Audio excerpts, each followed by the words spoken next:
Latihan Kendiri 1.2, soalan nombor 3. Rajah di sebelah menunjukkan sebuah semi bulatan jari 5, panjang lengkuk QR. Dah bagi 5.7.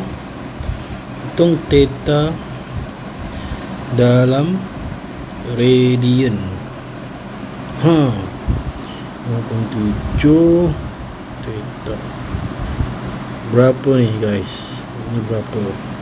So 5.7 dan cari panjang lengkuk PQ pula.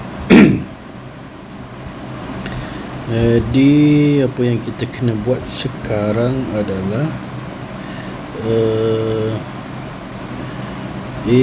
theta dalam radian, dan cari sini dululah sebab sini dia bagi lengkuk.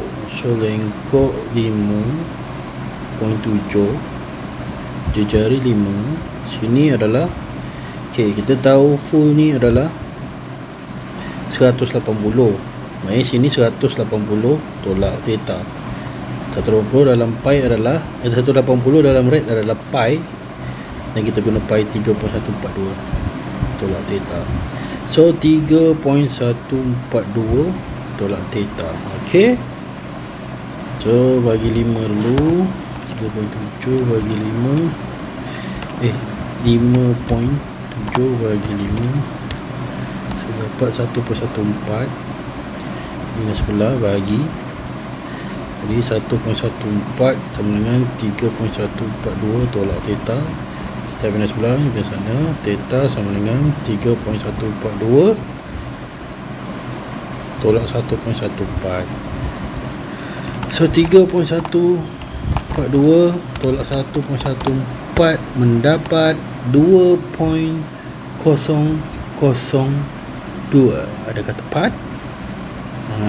Inilah caranya dalam radian.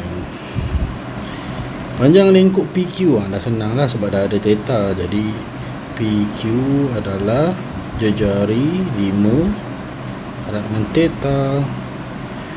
Jadi PQ mendapat jarak 10.01. Alright, siap. Okay, so semoga bermanfaat. Okay, ni extra sikit. Biasakan buat latihan. Kalau soalan ni kalau tak pernah buat, mungkin ambil masa sikit lah. Okay, so selamat belajar.